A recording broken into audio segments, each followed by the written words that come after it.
اردو تقریر حج۔ محترم حاضرین کرام، السلام علیکم ورحمۃ اللہ وبرکاتہ۔ آج میں جس عظیم موضوع پر بات کرنے جا رہا ہوں وہ ہے حج۔ حج اسلام کا 5واں رکن ہے اور ایک ایسا عظیم فریضہ ہے جو ہر صاحب استطاعت مسلمان پر زندگی میں ایک مرتبہ فرض کیا گیا ہے۔ قرآن مجید میں ارشاد باری تعالیٰ ہے، اللہ کے لیے لوگوں پر اس گھر کعبہ کا حج فرض ہے جو اس تک جانے کی استطاعت رکھتے ہوں۔ حج کا آغاز حضرت ابراہیم علیہ السلام کی قربانیوں سے ہوتا ہے۔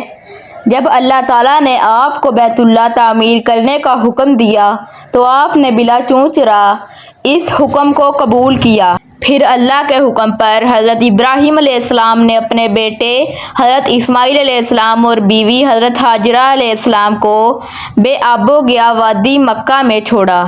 حضرت ہاجرہ علیہ السلام کی صفا اور مروہ کے درمیان بے قراری سے دوڑنے کی یادگار آج بھی سعی کی صورت میں باقی ہے۔ حج ہمیں قربانی، اتحاد، صبر اور خلوص کا درس دیتا ہے۔ لاکھوں مسلمان دنیا بھر سے ایک لباس احرام پہن کر، ایک نعرہ لبیک اللہم لبیک لگا کر ایک مرکز بیت اللہ کی طرف جاتے ہیں۔ وہاں نہ کوئی بادشاہ ہوتا ہے، نہ کوئی فقیر، نہ کوئی کالا ہوتا ہے نہ گورا، سب برابر ہوتے ہیں۔ حج ہمیں اخوت اور مساوات کا عملی نمونہ دکھاتا ہے۔ حج کے اہم ارکان میں شامل ہے: احرام باندھنا، حج کی نیت سے مخصوص لباس پہننا، طواف کعبہ، خانہ کعبہ کے گرد 7 چکر لگانا، سعی صفا مروہ کے درمیان چکر لگانا، عرفات کا وقوف، 9 ذوالحجہ کو میدان عرفات میں قیام کرنا، مزدلفہ اور منی میں قیام اور شیطان کو کنکریاں مارنا، قربانی دینا حضرت ابراہیم علیہ السلام کی سنت پر عمل کرتے ہوئے۔ حج صرف جسمانی عبادت نہیں بلکہ روحانی تربیت کا ذریعہ بھی ہے۔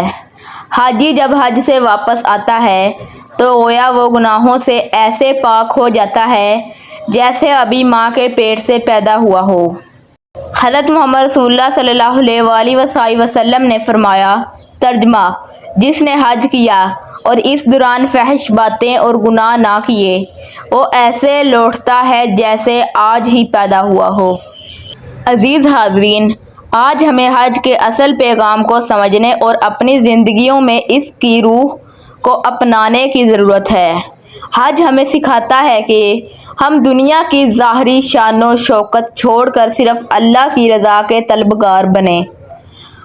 ہم میں سے جو لوگ صاحب استطاعت ہیں انہیں چاہیے کہ حج ادا کریں، اور جو لوگ نہ جا سکیں وہ دل میں اس کی نیت رکھیں اور اپنی زندگی کو حج کی روح کے مطابق ڈالیں۔ آخر میں دعا ہے کہ اللہ تعالی ہم سب کو حج کی سعادت نصیب فرمائے اور اس عظیم عبادت کی روح کو سمجھنے اور اپنانے کی توفیق عطا فرمائے۔ آمین۔ وما علینا الا البلاغ المبین۔